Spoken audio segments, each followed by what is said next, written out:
રાજ્યસભાના સાંસદ રામ મોકરિયાની લાંચિયા અધિકારી સામે કાર્યવાહી। એક સરકારી ખાતાના અધિકારીએ ગેરરીતિસર 25,000 રૂપિયા લાંચ માંગી હતી। વેપારીએ રામ મોકરિયાને રજૂઆત કરતા 10 મિનિટમાં અધિકારીએ રૂપિયા પરત આપ્યા હતા। જોકે રામ મોકરિયાએ લાંચ કોને માંગી હતી અને કયા વિભાગે માંગી હતી તે અંગે સ્પષ્ટતા કરી નથી। ગઈકાલે લગભગ 5 વાગ્યાની આજુબાજુ એક વેપારી કારખાનેદાર હતા, સામાજિક અગ્રણી, એનો મારી ઉપર ફોન આવ્યો કે મારે ત્યાં કોઈ સરકારી અધિકારી આવ્યા છે અને મારી ફેક્ટરીમાં કંઈક ચેક કરે છે અને હેરાનગતિ છે, મુશ્કેલી છે, જરા તમે મને મદદ કરો।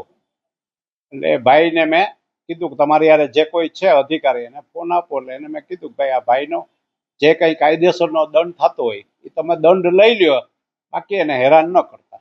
એ કે બરાબર છે। એટલે પછી એ જ ભાઈના ફોનમાં મેં પેલાને કીધું કે અધિકારી છે એને ચા પાણી સરબરાહ કરજો વિવેક ખાતર, પણ બીજી કંઈ હેરાનગતિ નહીં કરે।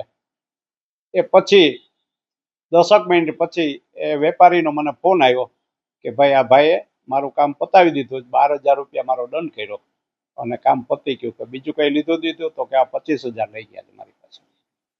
એટલે અધિકારીનો મેં નંબર લઈને એને ફોન કર્યો કે ભાઈ આવી રીતના મેં તમને ભલામણ કરી હતી કે દંડ કરજો પણ બીજું કંઈ હેરાન ન કરતા, તો છતાં તમે આવું કેમ કર્યું? કે મારી ભૂલ થઈ ગઈ, હું તો એને પૈસા પાછા આપી દઉં।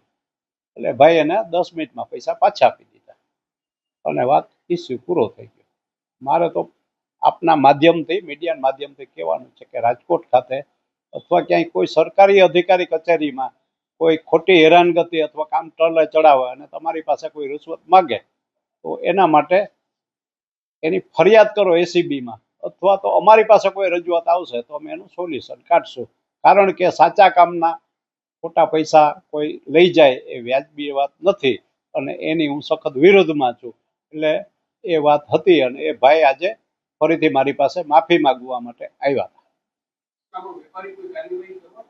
વેપારી તો બધા ડરે છે એટલે કાર્યવાહી કરવા ન માગે, પણ મને એને આભાર માટે અને તમારો એમ કે આ થઈ ગયું સારું એવું કીધું। પણ મારે ખરેખર સૌ અપીલ કરવી પ્રજા, વેપારી, ઉદ્યોગપતિને કે બધા લોકો બહાર આવે અને જેને ખોટી હેરાનગતિ થતી હોય એ દૂર કરવા માટે અમારા જેવા લોકોનો પણ સહયોગ લે અને સૌરાષ્ટ્ર ગુજરાતમાં, રાજકોટમાં ધંધાનો વિકાસ થાય, ઉદ્યોગપતિને પ્રોત્સાહન મળે અને મોદી સાહેબની જે નેમ છે કે સૌરાષ્ટ્રમાં પણ, રાજકોટમાં ધબધબતું રહે ઔદ્યોગિક રીતે, બધી રીતે સલામત, એના માટેની જે કોઈ બાબતો હોય એમાં અમે જાગૃત સંસદ સભ્ય તરીકે પબ્લિકને અથવા તો ઉદ્યોગપતિઓને મદદ કરવા હરમેશ તૈયાર છે। હું એમના મિનિસ્ટરને જાણ કરીશ કે ભાઈ આ અધિકારી છે ને આવું કરે છે તો તમે એના માટે પગલાં લેજો। એ તો સ્વાભાવિક છે, કરવી જ જોઈએ ને, તો જ ખબર પડે ઉપર કે આ લોકો ગુજરાત સરકારનું કે નામ બગાડે છે પોતાના નિજી સ્વાર્થ માટે।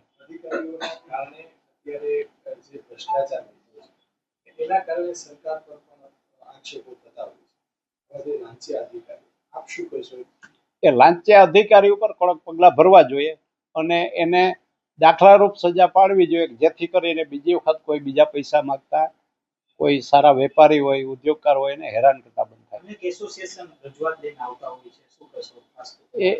એસોસિએશન વાળા જે રજૂઆત આવે છે, માનો જીબી વાળા બીજા કોઈ આવે તો એને અમે ન્યાય આપીએ જે તે ખાતાના ઉચ્ચ અધિકારીને, અથવા તો લગતા વખતા મંત્રીશ્રીઓને અમે જાણ કરતા હોય છે, એના પ્રશ્નનું સોલ્યુશન થતું હોય છે। રામભાઈ, તમે બીજા સાંસદ છો, પહેલા મનસુખભાઈ વસાવાએ પણ આવા આક્ષેપો કર્યા છે, ભ્રષ્ટાચાર વારંવાર અધિકારીઓ કરે છે, અધિકારીઓ સાંસદોનું નેતાનું માનતા નથી। હવે બીજી વાર આ પ્રકારની ઘટના, તમે તો રૂબરૂ આ પકડી છે આવી ઘટના, એટલે ભ્રષ્ટાચાર થઈ રહ્યો છે એવું ક્યાંક માનો છો તમે?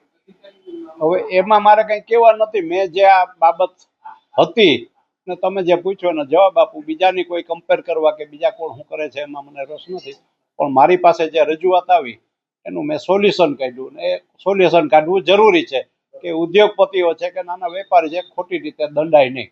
આપણો હેતુ એ હોય કે વેપાર ધંધો શાંતિથી સારી રીતે થાય અને એના માટે જો કોઈ પ્રજાના પ્રહરી જાગૃત હોય, કોઈ પણ નેતાઓ કે ચૂંટાયેલા પ્રતિનિધિ, એને એનો ધ્યાન રાખવું જોઈએ, કેમ કે બધી સરકાર પાસે બધી માહિતી ન પહોંચે, પણ ફિલ્ડમાં જે હોય કાર્યકર્તા આગેવાનો એની પાસે માહિતી હોય તો એનું સોલ્યુશન તો મેં જાતે કર્યું, પણ મારે ખરેખર ઉપર પણ મેં એસીબીના અધિકારીને જાણ કરી હતી।